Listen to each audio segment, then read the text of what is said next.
Ahoy there, traders. How are you doing today? How are we doing?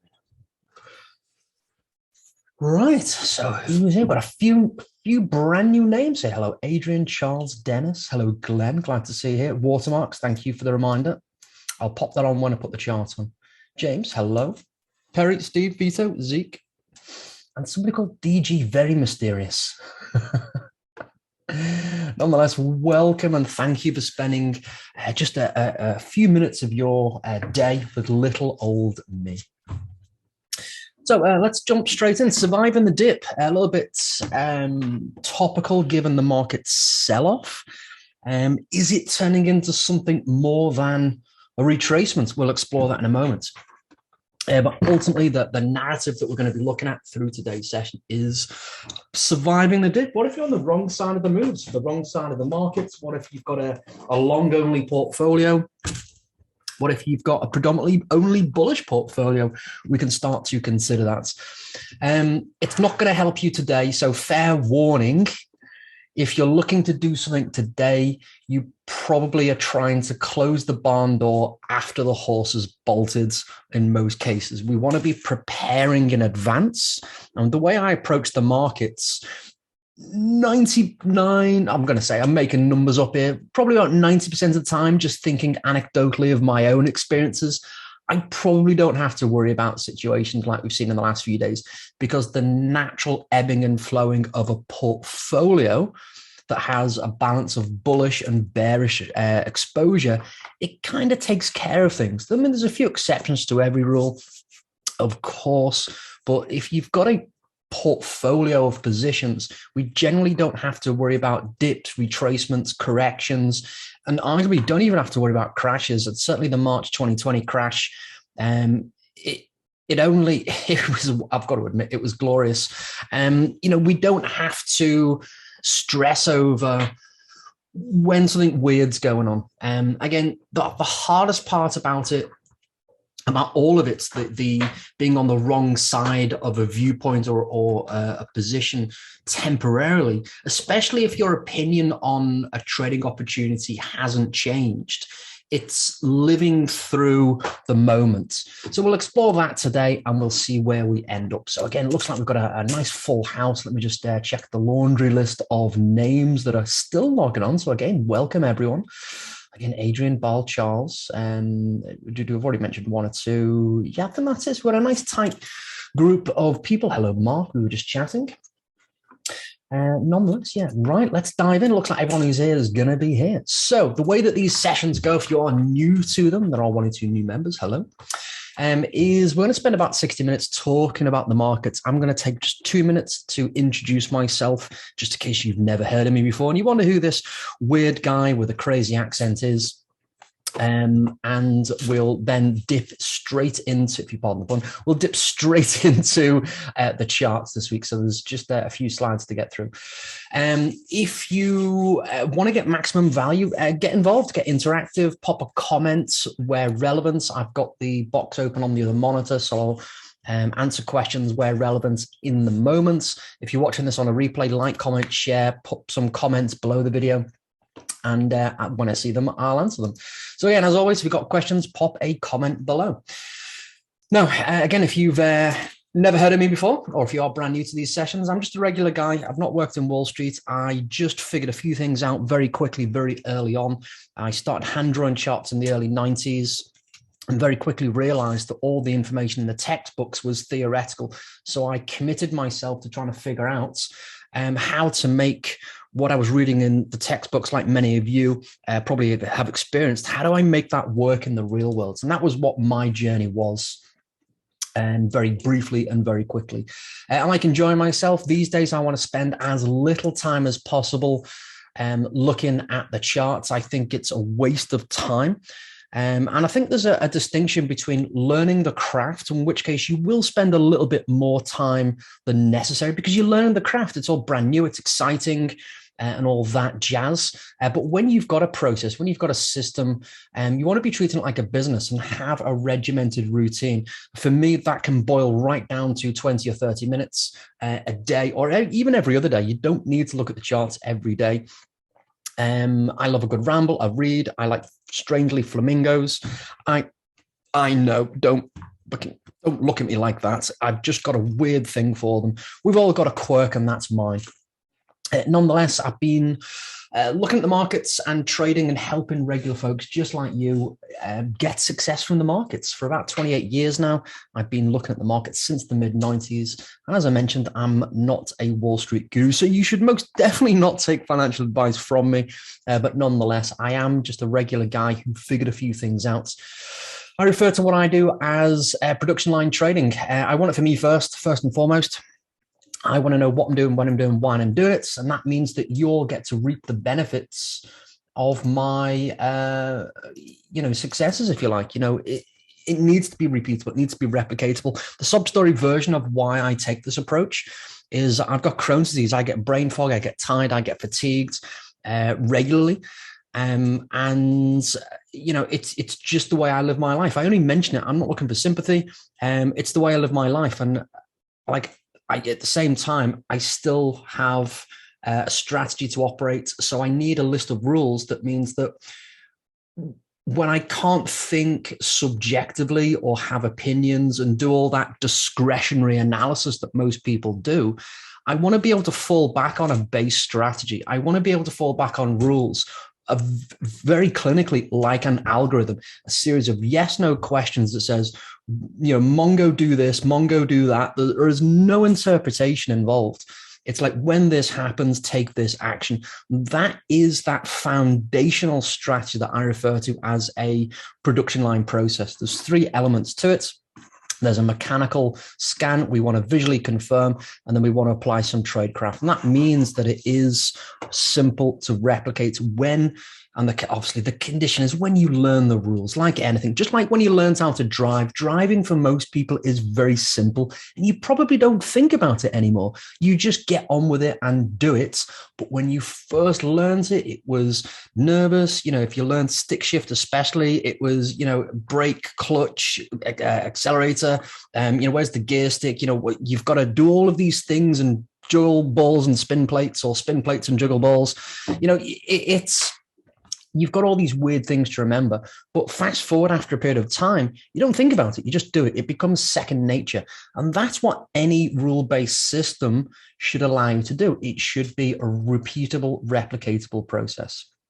Anyway, I've been mentoring traders just like you plug into my system, which is tried and tested, and get results just like Emily, just like Steve, just like Anik, just like Joe, just like Kyle, Colin, and quite literally thousands of traders over the years get repeatable results, and that is the top of my agenda to help you. And obviously I get my own results. I'm a product of my own system. You can see my broker statements. I have been calling the majority of my trades out in real time for a long, long time.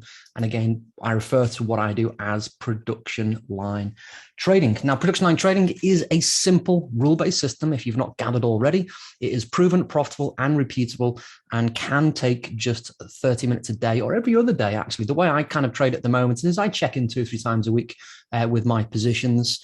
I'm swing trading, doing things at the end of the day. I want to spend as little time as possible doing it, because I don't need to be spending all day looking at it. It's a swing trade. I want to get paid at the end of the month, the quarter, the way that I approach it. And now I can do some extra trading. I can use the same process on 60-minute charts or 2-minute charts. I choose not to. I have done it. I actually spent the first 12 years of my trading career full-time actually day trading. I would trade the opening bell of the markets. And, I can do it with the best of them. I just choose not to. So it's not that it doesn't work on different time frames. I often refer to this in the context of the production line. If you want to speed things up, you can do. If you want to slow things down, you can do. A large part of how we approach the same system is how much time do you have available? If you've not got a lot of time to do it, or you don't want to spend a lot of time doing it, then there's no need. But if you have more time, if you have more flexibility, and you want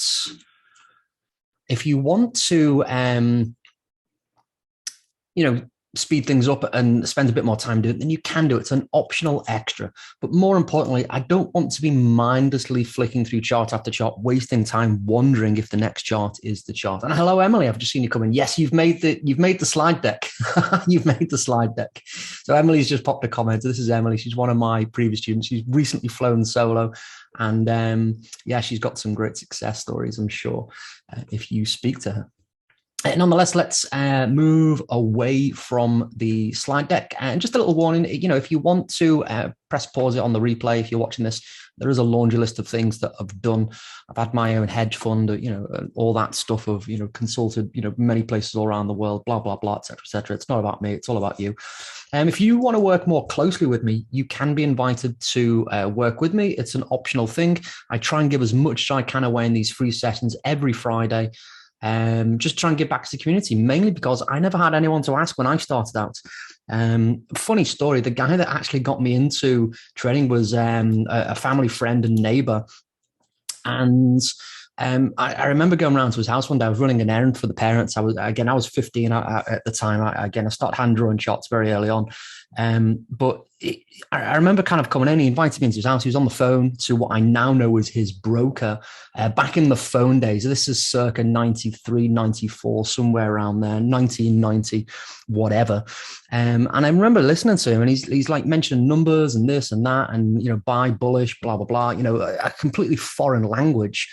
And it turned out that this gentleman, family friend, was buying gold at the time in the early 90s, and he was talking to his broker, and it just kind of it excited me and generated curiosity.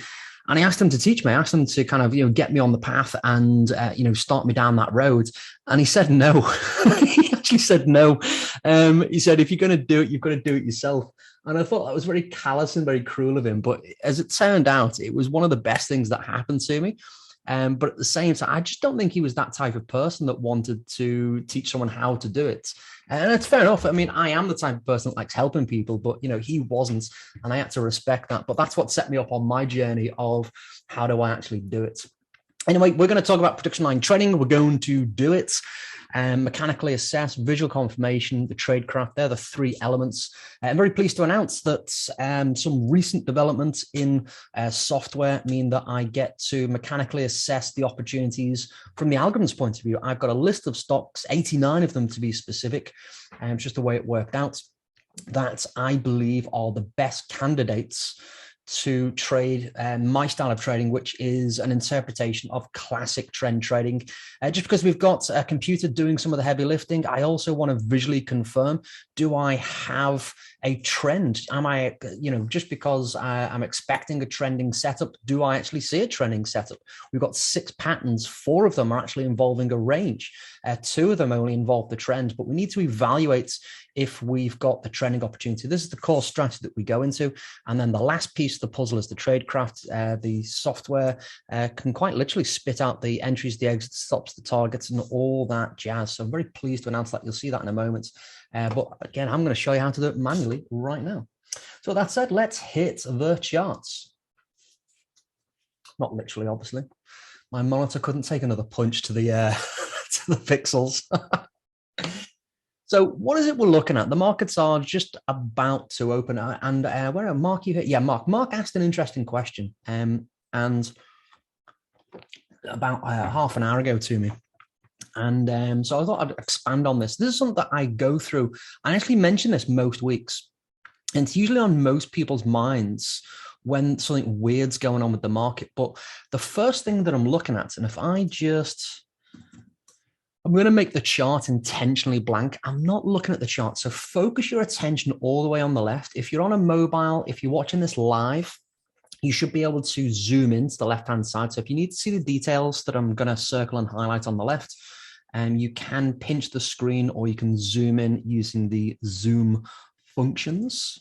The zoom functions on Zoom. That's a bit meta, isn't it? Anyway, so typically I focus my attention on the left. I'm looking at the index futures. Even if you don't typically trade the index futures, I keep an eye on them, mainly because they effectively trade 24 hours a day. It's not quite 24 hours. I'm sure you'll forgive me for saying it, but it's effectively 24 hours a day. They close briefly so that it can do whatever they do to calculate things and do all the counting stuff. But they're effectively 24 hours. So I've got the S&P futures, Dow, NASDAQ, Russell. I've got the Nikkei. I don't generally look at European futures, even though I'm in the UK. I've got the VIX on there. Again, and what I'm looking at, it's not the point value that we're up or down. I'm typically looking at the net change as a percentage. That's what I'm looking at there, the percentage numbers. So what I'm trying to observe, and the first week that you do this, the first month that you do this, maybe even the first quarter that you do this, those numbers, the percentage numbers up or down won't make sense. But eventually what you'll start to do is develop observational data, observational experience, anecdotal data. So this is it's one of the intangibles that you can't quantify, but you will get it. The penny will drop in the future. And all I'm trying to figure out is anything weird going on. That's all I'm trying to see. And what you will notice at the moment, that about 0.3% movement plus or minus, and anywhere up to about 0.6, which is where we are now, that's kind of a normal range of movement in the pre-market is how it might be worded. And what I'm looking for is anything that's crazy. If we start to get certainly towards the 0.6 and beyond, that 0.6% plus or minus, it could be positive or negative. But that number is and we're starting to see the S&P is going to 0.7% down. That we can certainly see the NASDAQ is 1% and kind of leading the charge to the downside. The Nikkei is row number 7 there. The Nikkei is 0.1. So we know that there's potentially nothing going on in Asia. Maybe there's more stuff going on in Europe, because Europe and the US, they tend to kind of walk hand in hand, up or down. But there's certainly nothing going on in Asia, which is the good news. There's no new virus nonsense coming out. But we can start to extrapolate, like, what's this normal? If we're in this normal range of movements, then is there anything for us to worry about before the market opens? Right now, we're at that upper end of we're starting to tip beyond that normal range of movements. As I've already mentioned, 0.7, the NASDAQ's already 1%. So we're at the start of what could be a little bit weird and a little bit funky. So then the next thing I'm going to look down is I'm looking down at just a snapshot of what, the FANG stocks plus a few others. I've got Bitcoin there as well. Bitcoin is taking a hammering. It's down 7%. So Bitcoin, it can be plus or minus 5 to 8%. And that for Bitcoin is its normal range of movement. And I don't trade Bitcoin frequently. It's just one of those observational things. What I'm trying to, is the market doing anything weird? So yeah, the stocks as a percentage, Netflix is, I think the only way we can describe Netflix move is shitting the bed. It took an absolute swan dive on, earnings for no particular reason other than, it didn't quite grow in subscribers, apparently. Again, I'm just regurgitating some secondhand information, but we can see that the stocks are moving. Now, when you look at individual stocks, usually I use the benchmark of about 2% on an individual stock. So if we're plus or minus 2%, and certainly we're kind of nudging that. Again, keep in mind, it's just an approximation, but everything's in the reds on the, some of the top, in this case, tech stocks and a few other things. I could also go to my typical active universe. Again, I'm only looking at 89, so I can scan down. And I'm thinking to myself, holy smokes, everything, again, let me just highlight the column. Everything is in the negative. So you've got to be on the bearish side to start the day. And again, just glancing down, looking at the percentages, everything's certainly in excess of 1%. There's a few in excess of 2%. So I think that we're going to see another horrible bearish day. We're certainly going to end the week bearish, but it wouldn't surprise me in the slightest. And we mentioned this to my little community yesterday in Slack. that we could be looking at, well, I think Black Friday is off the cards, but I think we're going to see a horrible bearish day. It looks like everything's going to gap down on the markets. Now, coming back to the original points, is it all starts with looking at the percentages, and then we can start to explore, like, what can we expect? Now, let me just pause briefly. It starts with the percentage. Now, if we're 0.1, 0.2, 0.3% plus or minus on that percentage, I'm not going to investigate further.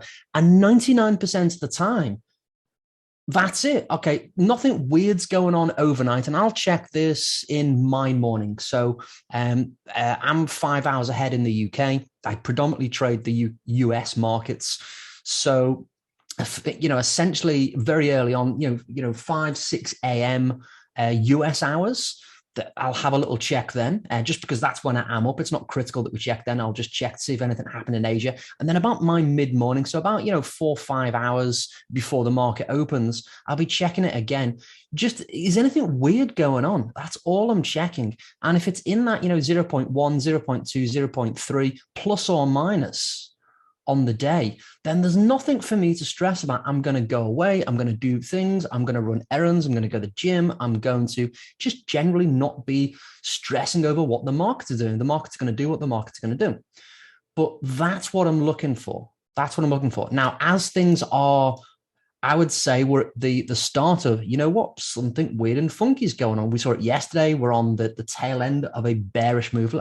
So the first thing I'll probably look at then is I'll click onto the chart. So again, we're just looking at the percentage. Now I'm going to look at the visuals, and I'm trying to ask myself the question, is anything weird? Is anything funky going on? Visually, we can see that it's a continuation of the sell-off that we're seeing there. It's potentially doing something new. Certainly the S&P is out of context. We've got this rising channel that we've been monitoring, and it looks like that momentum is slowing down. We're not quite below the 200 period moving average, which is just what I'm highlighting right now. But nonetheless, it's still in an uptrend, but it's just out of context for what it's been doing recently. If we look at the Dow, we've got, again, this rising channel. We've got this little bit of a base here. We're below the 200 period moving average. So again, we've got potentially something new developing because it's out of its contained area. As price is ranging, in this case, rising channel, we've got to presume that that will continue until something new happens. And this is what something new looks like. And now it's only at the early stages, just comparing it, price has dipped below the boundary level. And again, think about it more of a zone rather than an exact, oh my God, it's broken the trend line. Prices could still turn around. This could still be a deep correction in the context of the still well-established uptrend. But we've got to be asking the question, is something new happening?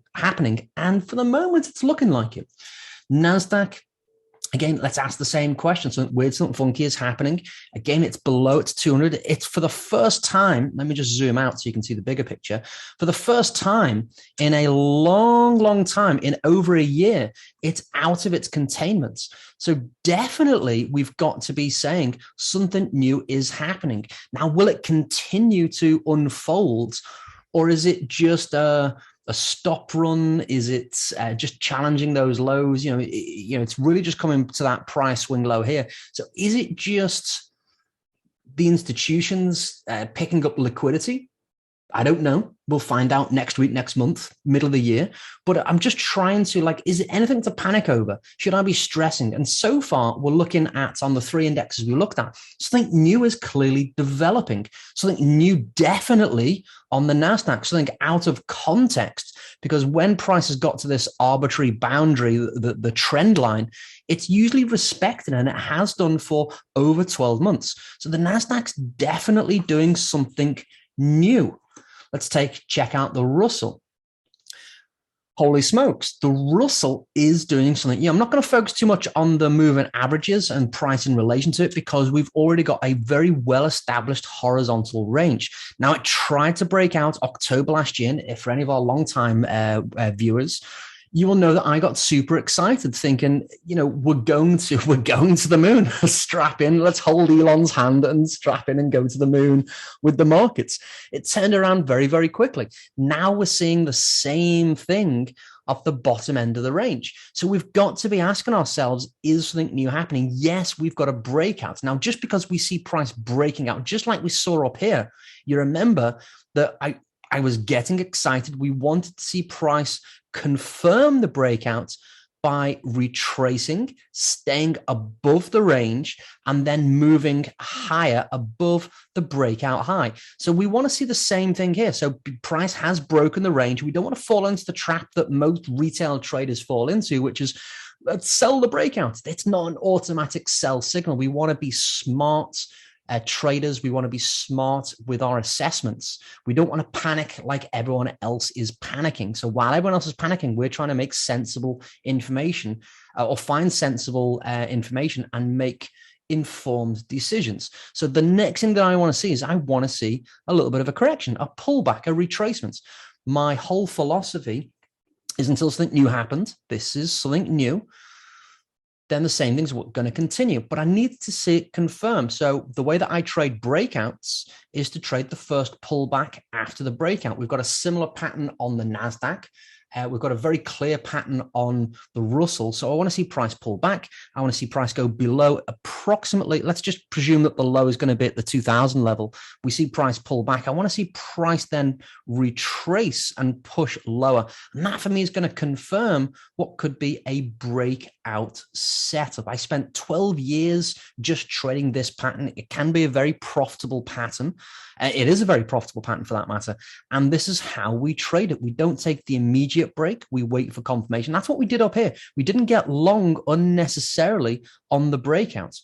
We similarly don't want to get short on the breakdown just because it's out of context. It's out of the range. Because as we saw on the bullish breakouts, the price retreated very quickly. We may see something similar here. I don't know if it will or it won't, but what we're starting to do is think about a plan of action. So I think it's fair to say that something new, something different is happening. And the last part of the puzzle for me is going to be the VIX. Now, VIX is a measure of volatility. And this is kind of when I got excited. Now, we can't chart this in the traditional sense, in that I'm not going to draw trend lines or I'm not going to use moving averages. They are on here, but I'm not using them at all when it comes to the VIX. What I'm looking for, and the best way of thinking about the VIX, is as a measure of fear. It's usually referred to as the fear index. It has an inverse relationship to the S&P. So if I just go back to the S&P, let me just zoom in. So what you can do, if you want to make some initial observations, you can certainly look back over the last year and you can see visually with all these retracements in the S&P, when you go and check them out, you can look for the corresponding levels on the VIX. VIX is going to spike up. So we've got the reaction there. And if you remember, for most of last year, there was a very clear retracement on the S&P, on the indexes, around the middle of the month. And we saw that for most of last year, right up to October. But we saw that retracement. So all I'm doing with these little circles, I'm just drawing off the corresponding middle of the month, which is what the grid is in the background. So when you see the retracements on the S&P, and again, I've got the 20 level marked off, I've got the 25 level marked off, I've got the 30. These are just arbitrary numbers just to help me visualize what the VIX is doing. So we can see that most of the time, the VIX spends its time below 20. So when it goes above, change colors, when it goes above 20, then we can, and this is where this retracement, we can start to say, okay, well, you know, everyone's kind of getting a little bit excitable, a little bit excited, but is there anything to stress over? And this is where kind of like normal retracement territory, some people get excited, the markets are selling off, anxiety and fear is elevated, but it's nothing to stress over. And you've heard me say this many times over the past 12 months, is we're in a retracement. It's painful. It's always going to be painful sitting through a retracement, but is it anything to worry about? And this is the, you know, this zone here is, no, it's nothing to worry about. It's just in context. There's that word, in context, it's nothing to stress over. So it's when price goes above what normally happens with retracements, so again, arbitrarily, I've just marked off, we could probably more accurately say 24, but arbitrarily, I've just used 25 to say that, when price goes above 25, that's when maybe I should be not panicking, but maybe I should be saying that something weird and something funky and something new is happening. So that's my area on the chart to say, you know what, this is the time, not necessarily for me to panic, but this would be the time for me to take action. If I've not done anything already. So yesterday, quite literally in the middle of yesterday, we saw 25 penetrated. And this is when I started to just tidy up my own portfolio. I've got a hedging strategy that I can apply if I need to. Any profitable positions, I can start to think about maybe closing or taking some profits, or certainly not letting them go into a loss. And if I've got bearish positions, maybe I can think about, are they moving in the right direction? If I've got any bearish positions on my watch list, I can start thinking about, well, maybe I should just get ahead of the movements. They may not have triggered exactly, but it just gives me some bearish exposure. And I can start thinking along those terms to balance my portfolio before I need to start thinking about the hedging. I can just make sure that my positions are in balance and just basically cross the T's and dot the I's ahead of what could be something weird, something funky, something exciting happening in the markets, so that either one, it mitigates losses. And if I do it right, and if I'm ahead of it all the time, I explain my preferred method in a moment, because then we don't have to worry about this all the time. But for some of you, it obviously is a consideration. Where was I? Lost my train of thought. I saw a squirrel and chased it. Completely lost my train of thought. Oh yeah, so if I'm looking at some bearish positions in my portfolio, maybe I can get ahead of that. I can put those positions on ahead of the official trigger, just to give me a little bit of bearish exposure, so that if there is a sharp, fast, sudden movement, then at least losses are mitigated, protected, and ideally I should profit from any weirdness that's going on. So let me pause there. There's a lot of information that I've just blasted out. I'm trying to give you a stream of consciousness as to how I'm thinking. This takes longer to do than longer to explain than to actually do. The reality is that most days it's going to be, normal range of movement, nothing to worry about. So it's only from time to time that I'll have to just, what's the VIX doing? Is VIX doing anything exciting? Okay, maybe I need to, like yesterday, spend a little bit of extra time at the desk. I don't need to do it all the time, as we keep saying, but yesterday was a time that I needed to spend a little bit of extra time at the computer because the market was saying you need to pay attention. So does everyone understand what I'm looking for? Does this make sense? I appreciate it's discretionary. Some of it's a little bit abstract, but if we think about it in different terms, you're being a good investigator, a private eye, if you want. We're looking for information, we're looking for clues and footprints, and it's never going to be exactly the same, but this is where and how I'm looking for clues and looking for footprints. You're not going to do this every day, you're not going to do this every week, you're not even going to do this every month, but from time to time, it's like, maybe I should just pay attention here, maybe I should pay attention.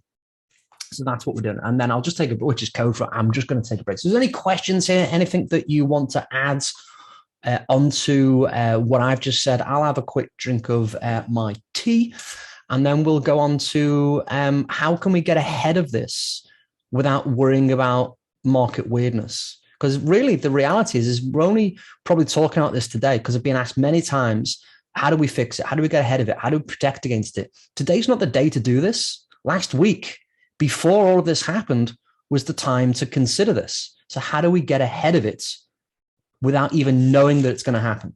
So that's what we're going to try and discuss in a moment. And I'll just take a quick drink of water. Oh, slurp, slurp, slurp. I've been told off by my wife many times that I slurp my tea. There we go. Gulp, slurp and gulp. Right. How do we get ahead of it? How do we get ahead of it? The first thing that I'm going to do is I take a portfolio approach. Let's go back to the S&P.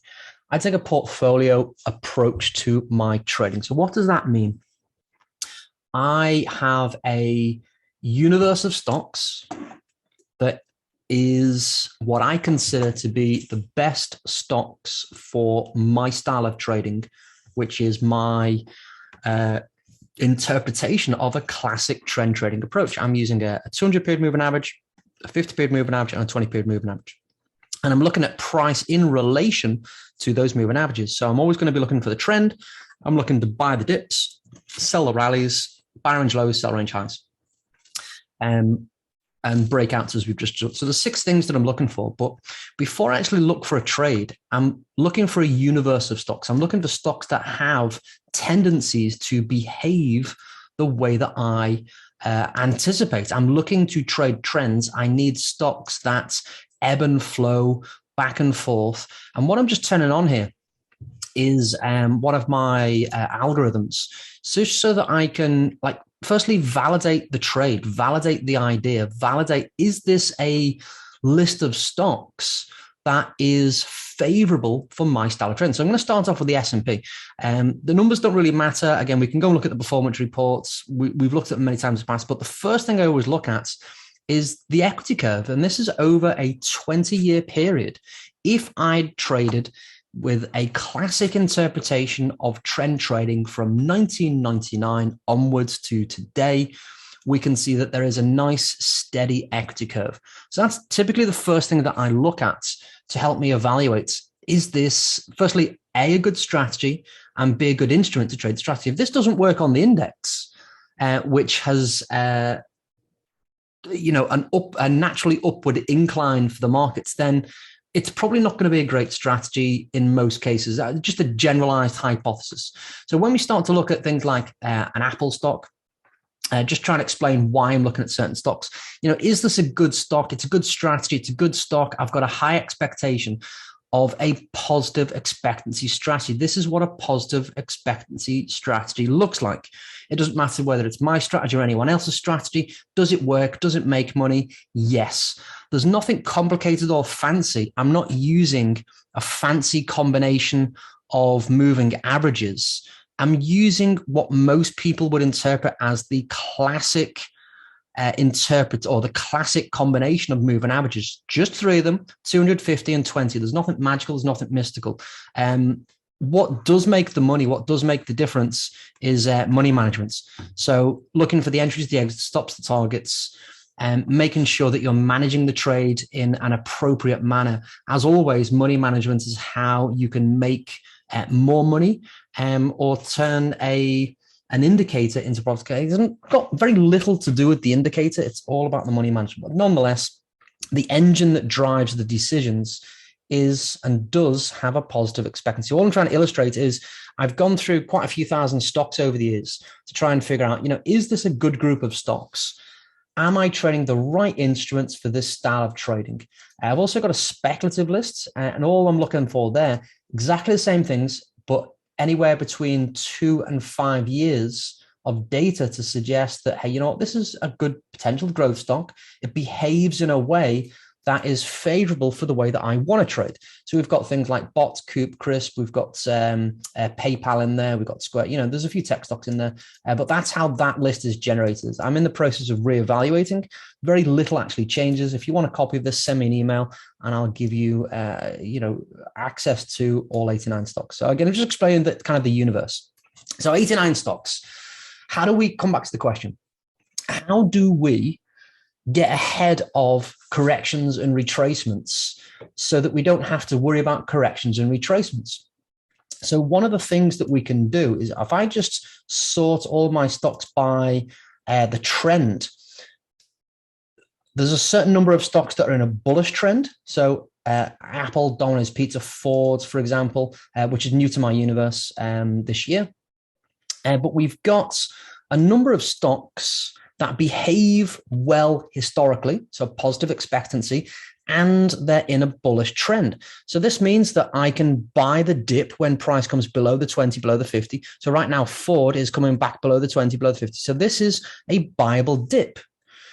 Now, equally, I can also look for bearish candidates, bearish trading opportunities, because these are stocks that behave and perform admirably on both the long and the short side when we have our bearish crossover. In this case, we've got a little bit of a range here. We've got the breakouts, but nonetheless, the algorithm is firing off a bearish trading setup. So I can say with confidence, before the big sell-off that we saw there's multiple opportunities to get in at an idealized entry that the algorithm has found. Now, in this case, I was a little bit late to the party on this one. I put this on early in the week, but we've got stocks that are in bearish trending setups, and we can start looking for entry setups on bearish stocks. So what I'm suggesting is that instead of trying to buy the dip and only have a bullish portfolio, there's going to be a number of trading opportunities. This is one of the stocks that we call that in real time, November, December. But we've got a bearish trending stock on, in this case, Coop.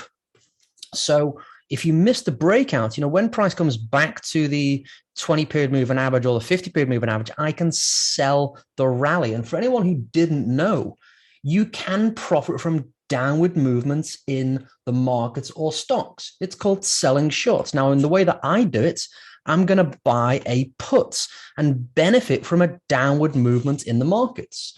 If you do it that way, you can do it in your 401k, you can do it in your IRA account, you can do it in a tax efficient way if you want to. But it does mean that I can get bearish exposure in the market. And if you just look at the speculative list of stocks there's just looking at the reds and blues there is a balance of almost an equal balance of bullish trending stocks and bearish trending stocks. So when you have a strategy that is conductive for swing trading opportunities, which we've proven many times and just a moment ago as well, then you're going to have a natural ebbing and flowing of bullish stocks and bearish stocks, stocks that are profiting from upward movements and stocks that are profiting from downward movements in the market. Again, we've got CRISPR Therapeutics here. Again, a good example of sell the rally in a downtrend. We've just had a new setup fire off there. The algo is just closed out a previous trade. I'm not going to lie to you, folks. I got out way, way, way too early just there. We called this trade out in real time in one of our sessions in October, November last year. Missed out on that, but again, not going to blow wind in the sails to say that I get everything, but nonetheless, I've got a brand new trade setup right now. It's just fired off and could be heading lower. So this fired off last week. So it would get you in a position when you're following a strategy with consistency as per the rules. When you've got bearish exposure on stocks like CRISPR, on PayPal, on Run Scientific. I don't know why I was getting the name wrong. You've got Square, which has gone into a bearish trending setup. You've got Teladoc Health, which is in a multi-month, let alone setting up a new trade in the last few weeks. We've got Zillow. We've called these trades out in real time all through last year and this year in these sessions. So again, brand new setup right now on Zillow. I think I sent that out last week. So the point is that when you have a strategy and you've got a balanced portfolio of opportunities. So I'm just looking at the opportunity portfolio. I've got 89 stocks that I'm looking for opportunities on. Now, I might not have stocks in all of them, but I could end up with a good chunk of opportunity, a good chunk of positions on many of those stocks.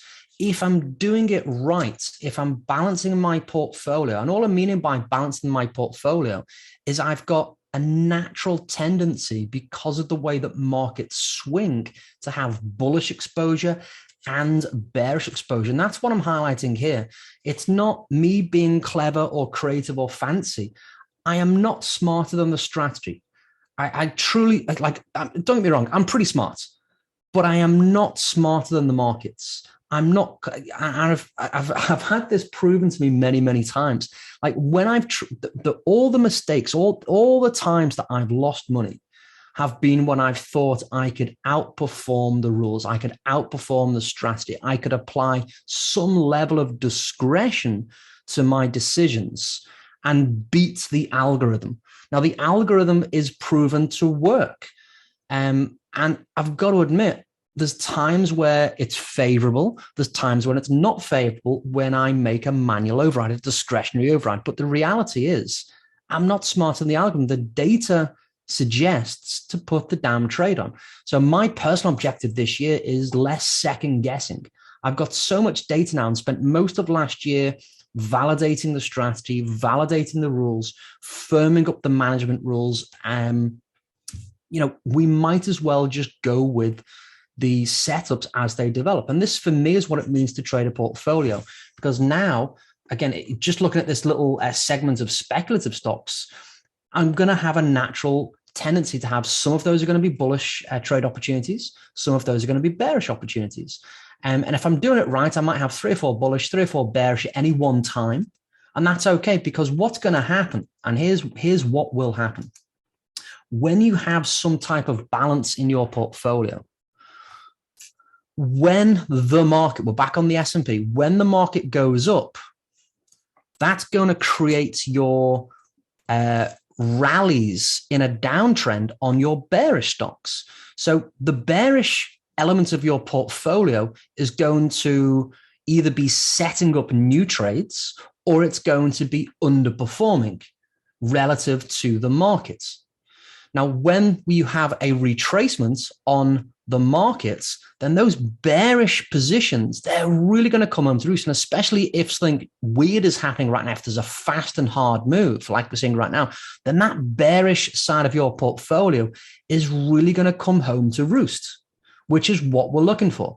Now, when you've got that balance in your portfolio, and all I mean is some bullish trades, some bearish trades, you're going to have that natural exposure. You're going to have a natural portfolio hedge because you've got balance in your positions. There's some bullish and some bearish. And that means that you probably don't have to worry about what's going on this week because you've got some exposure. Does that make sense? I appreciate, I feel like I'm kind of repeating myself a little bit, but this is how for the last 20 plus years, when I've been looking at a portfolio style approach, which is what I've been doing since 2001 onwards, is looking at having different exposure to different markets. And again, in my case, I don't believe that if the market's going up and in a bullish trend, then I should ignore the bearish positions and only be looking for bullish trades. As we've just seen, there's many stocks that are in multi-month, multi-year down trends that we can still take advantage of, even though the market's going up. That means that I can get some bearish exposure. Now, the downside to the 2020 crash is we didn't have that. Everything took a swan dive. Everything sold off after the COVID crash. And it took about 8 to 12 months for us to start seeing, well, actually, we've now got some two-sided movements to the markets. So now we can start reverting back to a more natural bullish bearish portfolio exposure without having to think about the creative hedging strategies. For any of my students, they'll know that I was very focused on and nervous almost about the fact that I was only having a bullish portfolio for most of last year. Because the markets were all in that recovery mode. But now we're starting to see that balance of bullish and bearish portfolios. We can resort back to, I wouldn't say laissez-faire, but we can also almost go back to a very passive management of portfolio trading. Again, in this case, if you've got a smaller account, just focus on the top 10 or 12 opportunities. These are what I call my massive gainers. So I'm always going to look for the opportunities there. They have been offering the best results. If you've got, more access to more funds or you're a little bit more adventurous in your trading, then certainly you can look at the wider universe of stocks. Again, 89 stocks, it's not that many, but again, just trying to think about if you are with a smaller account trader or you want to be more conservative, just look at 10, 15, 20 stocks as your universe so that you'll have this natural tendency to see opportunities very quickly, very efficiently. You're going to apply a trending strategy with consistency. And that's what we want to do, because what I don't want to do personally is second guess my opportunity. This is why I trade the way that I trade. And the data, let me just go back to the chart, the strategy. The data suggests to put the trade on. The only thing I don't know, this is the S&P futures. The only thing that I don't know is, will the next trade make me money? And I'm never going to blow wind in anyone's sail to say that the next trade is going to be the one. And that's what everyone's looking for. And no one can promise you that. No one can give you that. It doesn't matter whether it's Wall Street Bets, some fancy Wall Street guru. I'm not going to pretend to say that every trade is a winner, because it's not. What I do know is that if I apply a strategy, a proven strategy with consistency, and when the trade sets up, the trade goes on. And to be able to do that, I need to look at a small universe of opportunities. So if you're just starting out, take these best performers here that I'm just highlighting, take those with my love. If you can't screen grab it, just send me an email. I'll send it over to you, phil@antivestor.com, or send me a message on Slack. You can have that universe with my love. Again, a little bit of a sidebar now, but if you're not in the Slack group, come and join the Slack group. There's a link in all my emails to it. It's the quickest way to get access to me if you've got any follow-up questions. But anyway, the point is that we have consistency in an application of a proven strategy on a small universe of opportunities that are also proven to perform favorably for this style of trading, a swing trading strategy. I don't care about what the stock is. I don't care about the fundamentals. All I care about is price behavior. And again, what I can't promise you is the next trade being profitable. What I can assure myself for my own trading is it gives me confidence to place the next trade and the trade after and the trade after that. All I'm trying to figure out is, will this trend continue over the next 30, 60, and 90 days? I want to get paid at the end of the month and the end of the quarter. And this, for me, is a high expectation of a positive outcome. It's a fancy way of saying it. Does this make money? Yes, it does. So that's what gives me confidence to know that I've got the right universe, the right strategy. I don't need to look at every stock every day, all of the time, because we've just proven we don't need to. I just need to, and even if you're doing this manually, you're looking for, 3 or 4 stocks a couple of times a week or every other week. Let's just take a look at Apple while we're doing this, take our advantage. So if you want to do this manually, prices above the 20, the 50, the 200 period moving average. For me, a buyable dip is when it comes below the 20. First of all, it's below the 50. And when it goes back above, then I can be a buyer. So just because price is dipping doesn't mean that it's an automatic buy. Another error that most new traders make is to buy any red day, any downward movements. We want to find buyable dips in the context of a trend. Visually, it's going up. Mechanically, we've found the right opportunities anyway. So now what needs to happen is I need to see price turn around. BBWI, for example, let's go and take a look there. So now BBWI, it's going up. Something new is clearly happening in the last week or two. For a new trade, it needs to go back above the 50 period moving average. And the reality is it's continuing to move lower. So again, there's no trade there for me to consider. I've already looked at Fords. So again, we've got a trend. Price is back down to the 50 period moving average. Should price turn around, then this for me is a buyable dip. It's not an automatic buy, but I can start getting in bullish opportunities on good companies that are proven to swing and behave in a way that makes sense. Let's take a look at some of the bearish trades. Bearish trades, again, average price is down. So this for me was a bit of a breakout trade. So we've got a mechanical trend is down, but visually I'm seeing a consolidation. So I'm going to wait for the breakout. So price is broken out. We've had a previous breakout. We can take that as the breakout pullback type setup. So that's there. BHC. Again, we've got a similar sort of trade there. We spoke about many of these last year. Actually, got a bit of a range. We've got the breakout. I've got a previous trade there. It's coming back above the 50, below the 50. So there's a new trade opportunity there. And we can start looking for trending opportunities. Where are we? Let's take a look at some more. Just skip down. We've already looked at some of the speculatives. We've looked at Cooper. Let's take a look at Penn State as well. Penn State, average price crossing over, a little bit of a consolidation. Now I'm looking at this. Even if you don't see that, you've got a breakout pullback. The algorithm's fired off. You've got a brand new trade set up last week. So again, you can be ahead of any bearish movements on bearish stocks to give you bearish exposure, so that if there is a retracement or there is a market pressure and we see something new and the market sells off, you should have some exposure on both sides of the market. But it becomes very easy just to evaluate trade opportunities when you've got a simple rule system. Again, all we're looking at is where is price in relation to the moving averages. In this case, it's below the 50, below the 200, below the 20. I've got to be bearish on this stock, when we go and, visually inspect it. Right, so just checking in the time, just checking in the question box. I'm not seeing any questions. So how do we survive? How do we survive the dip? If you're trying to fix the dip after, if you're trying to fix your trading after the market's dipping, that's not the time. Hopefully what you've seen is that you should have a strategy rule set, first of all. If you've not got a strategy, get a strategy. I don't care whether it's my strategy or someone else's strategy. You need a strategy, a robust strategy that works on both sides of the markets. I default to a classic trend trading approach, as I mentioned, which focuses on mechanical assessments, visual confirmation, and then we look for the entries, the exits, the stops and targets. Again, we want to find the right stocks in the right universe. We're then going to look for visual confirmation of one of our trending patterns. And it's only then that we look for the entry. Most people who are losing money in the markets are looking for an entry first. They're looking for how to trade the chart that they're looking at, instead of figuring out, am I looking at the right chart first and foremost? That's what we do differently. And now you know difference, then you can start to course correct your own trading approach.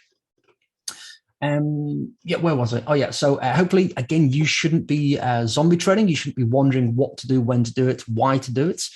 Basically look at the, again, moving averages in this case. It doesn't really matter whether you use moving averages, whether you use, MACD, CCI, whatever the tool is, whatever your preference is, there's a way of looking at the charts through the lens of the indicator.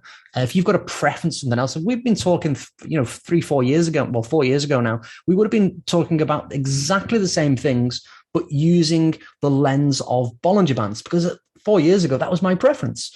There's no difference to what I'm doing now versus 4 years ago. It's exactly the same process. It's just the tool that I used was a little bit different.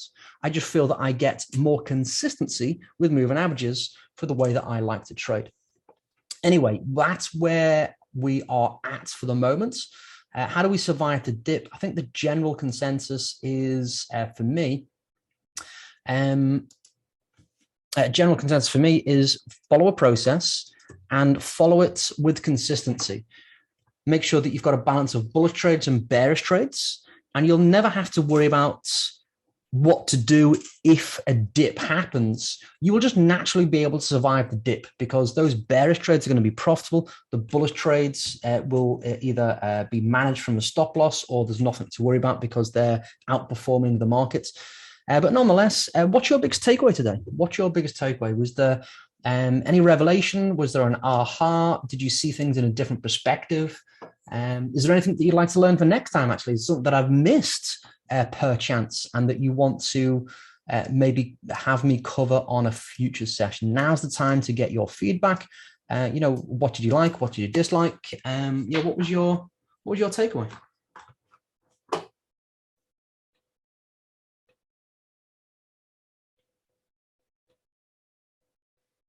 Zeke's just talking about the outliers. Evaluate the outliers. So we were talking about the market movements, I think, when you popped that comment on. Absolutely, Randall. Randall's commenting kindly about planning ahead with a strategy. Yeah.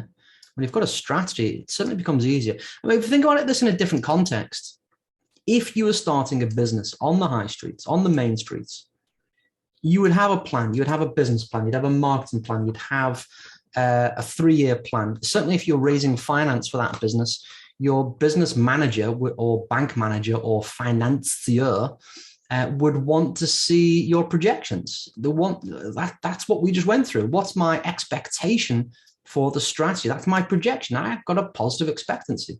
I've worked this out. We've got a proven plan, a proven strategy.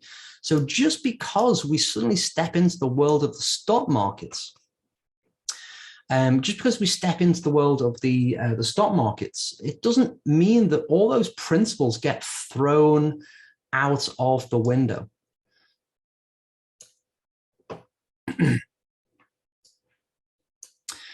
Everyone's posting some kind comments. Thank you very much. Thank you, Glenn. I'll answer that in a moment. DG, Josephine. Hello, Josephine. Have you been here before? Have you been here before? I think I've seen your name before. Nonetheless, welcome.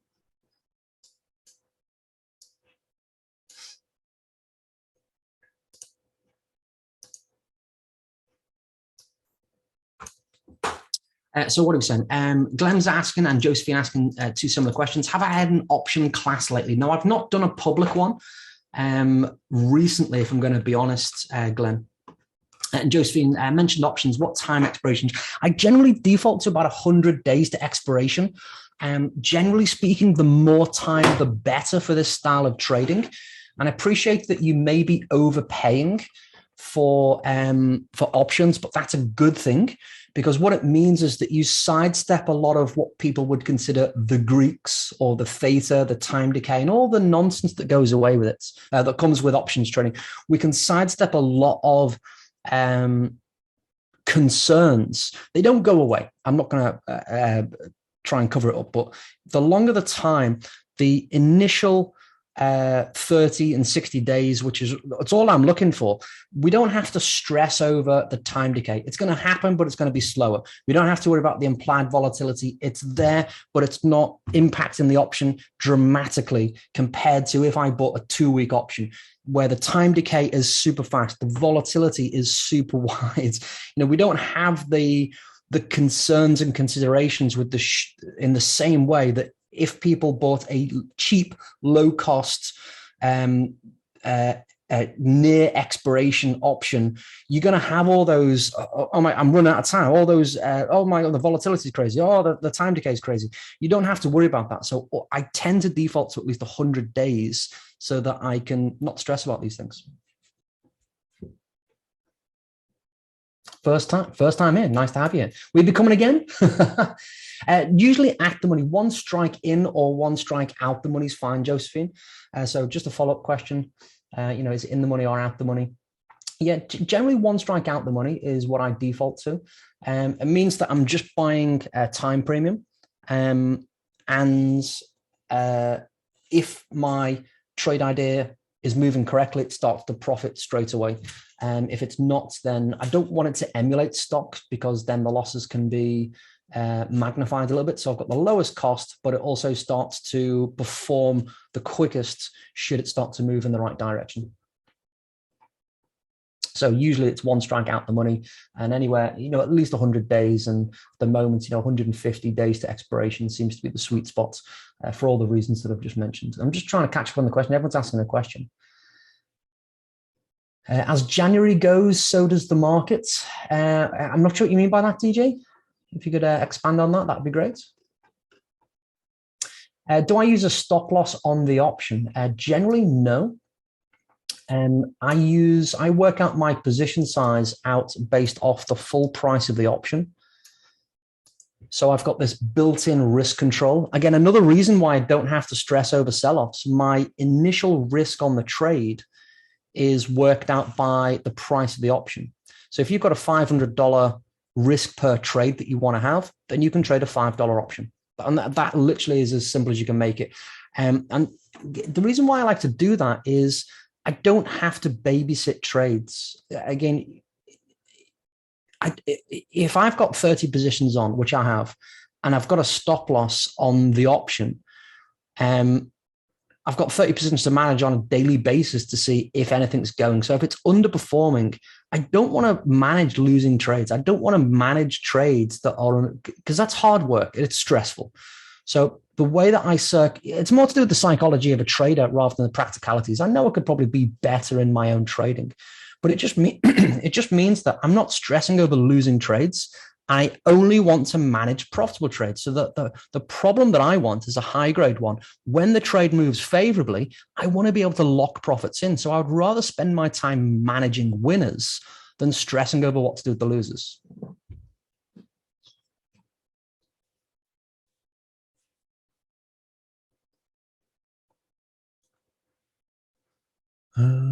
Oh, I see what you mean there. So DG's follow-on comment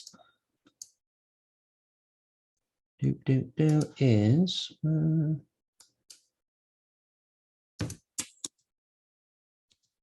DG's follow. Thanks for all the questions, folks. It really makes it better. As far as the market goes, I've seen it where January kind of sets the groundworks for the rest of the year, and then I've seen it where it doesn't. So it's observational data, and certainly there is some cyclical analysis that could be done with that.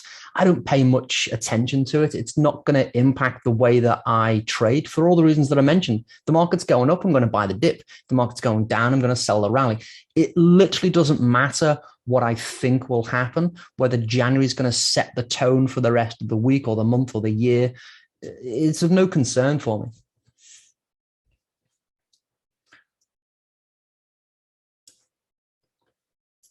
Again, I suppose it comes down to, I'm not in the trading game to predict what's going to happen.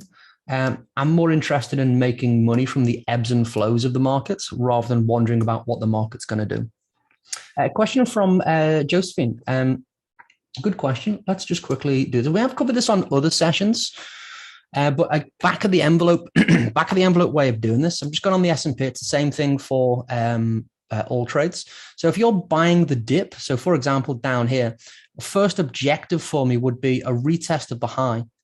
So buying the dip, first objective is always going to be a retest high. So buying the dip, first objective would be a retest of the high. Like this one here, if you buy the dip down to the 20, the retest the high, dead close. But nonetheless, that's my first objective usually. So buying the dip somewhere around here, retest the high. So that's always going to be a first objective.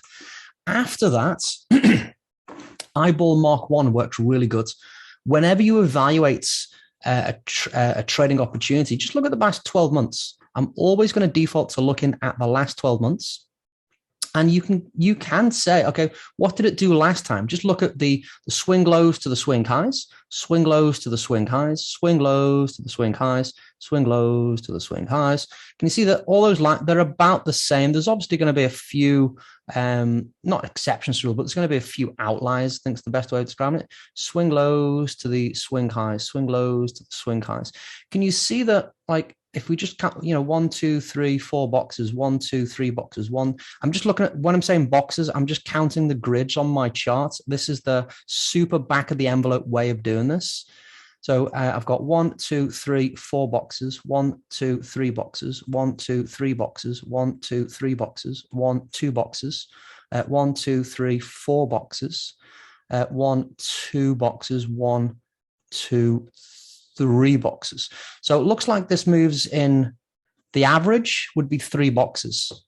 So all I've done is I've just counted the grid on my chart, super quick. Eyeball Mark 1 took me 30 seconds to do. Now I can go, okay, well, what does 3 boxes represent? Now I can look at the scale. So 43 down to, so it looks like 300 S&P points is kind of normal on the S&P. So if I buy the dip here, I'm going to aim for 300 points. Nice and simple. Let's extrapolate that out. Let's go and do the same on Apple. What does Apple normally do? Well, it normally does that. Apple did that last time. Is that going to be considered? Let's just call that. Let's say that is, you know what? Let's try this again. Price is doing that. Eben is going to do 1, 2. I'm just looking at the pauses in price. Okay, so now we've got 1, 2, 1, 2, 3, 1, 2, 1, 2, 1, 2, 1. So it looks like it's moving in 1 to 2 boxes increments. So there's 1, 2. So from 40. So it looks like it moves in $10 to $20 increments. There's target 1, $10. Target 2 is $20. Does that, to be fair, for everyone, does that help? I am not making this any complicated than it needs to be. What does this stock normally do in the last 12 months? Great. In the next 30 days, it's probably going to do something similar. Let me say that last bit again. In the last 12 months, it looks like it does between $10 and $20. In the next 30 days, it's probably going to do something similar. I can't say for certain, but it's probably going to do something similar. That's how I decide to close. I can either close at target 1 and be happy with a conservative entry, or I can aim for target 2.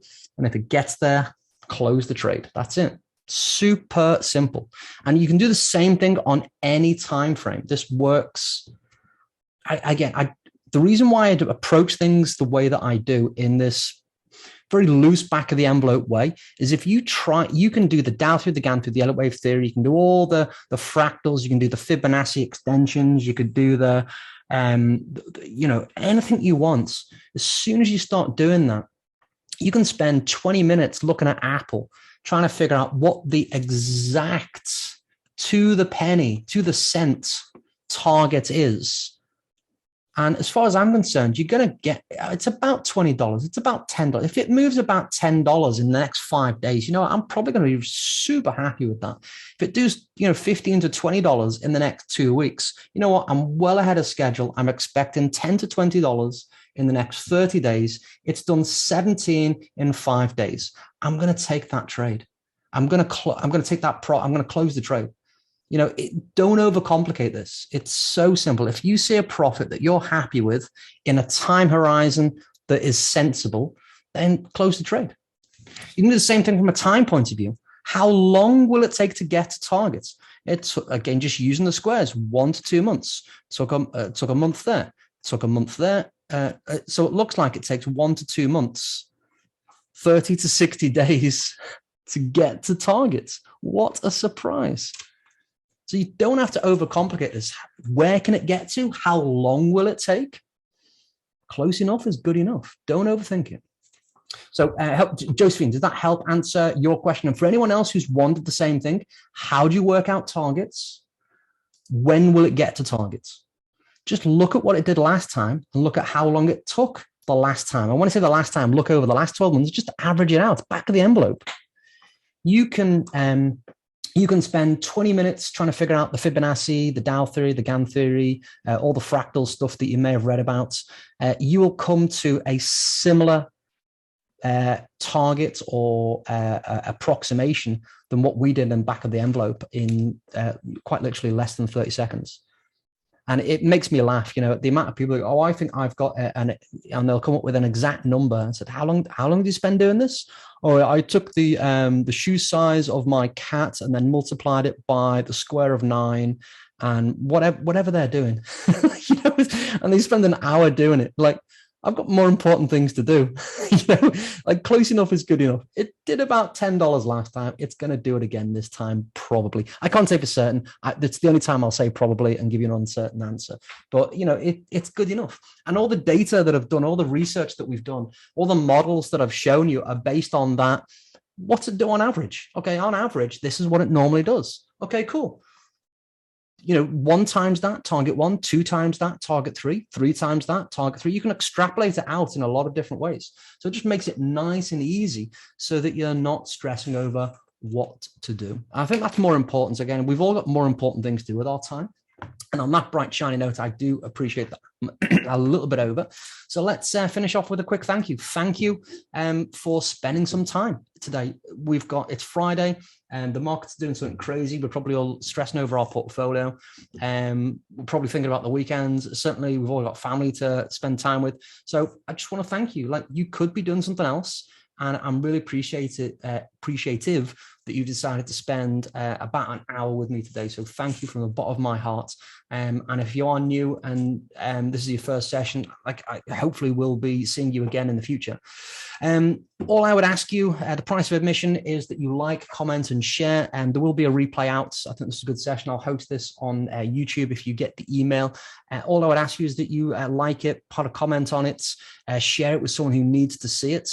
That is all that I can ask for you. Lastly, take action.